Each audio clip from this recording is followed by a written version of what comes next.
Good afternoon. My name is Sean. I'm a student at Upper Iowa University. I'm going to teach you a very effective way to study today. First, I'm going to introduce my audience. Behind the camera, I got my man Joseph.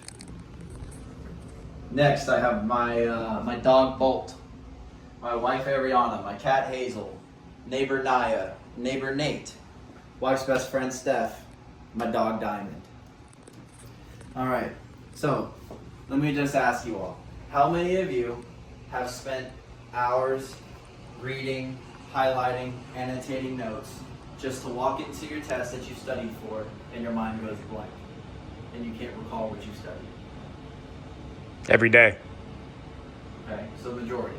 Okay, well today I'm going to teach you a more effective way to keep your memory long term and not have to worry about that anymore. So today I'm going to go over how to create effective note cards. The 3 steps of creating note cards is obviously creating the note card, utilizing active recall in order to effectively study the note card, and third is understanding the method of spatial repetition in order to not get overwhelmed or burnt out. So, the first step is creating concise note cards. How to do that? Front, term, back, definition, right? Simple enough, right? So in this case, it's photosynthesis, and the definition is process plants use to convert sunlight into energy. Easy enough. Second step, utilizing active recall. Active recall is when you identify the term, and prior to flipping the card over and looking at the definition, don't cheat yourself. You think, what's that definition? Do I know it? Okay, I think I do. Convert sunlight into energy. That's active recall.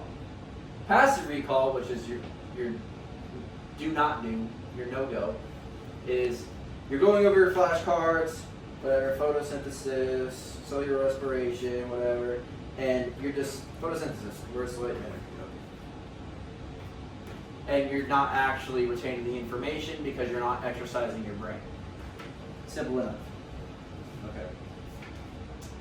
A 2013 article in the Psychological Science and the Public Interest stated that active recall, compared to all other methods of studying, is the most effective statistically.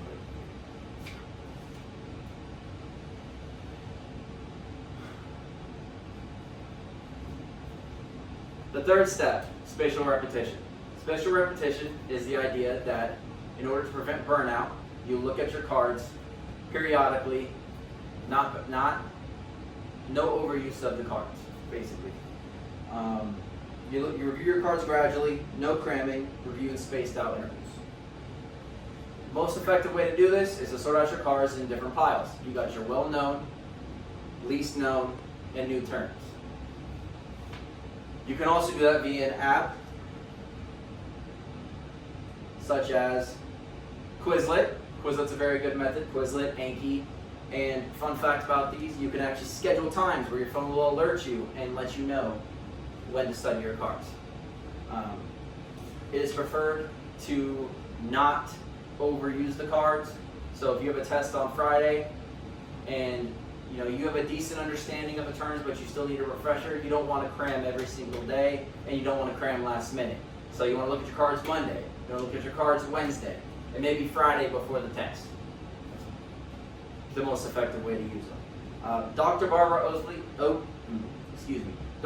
Oakley, author of A Mind for Weakness in 2014, stated that spatial repetition is similar to that of watering a plant.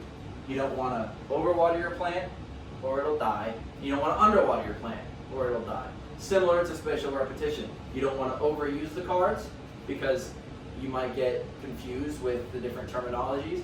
You might start mixing things up. There's a lot of things that can happen if you don't utilize the cards correctly.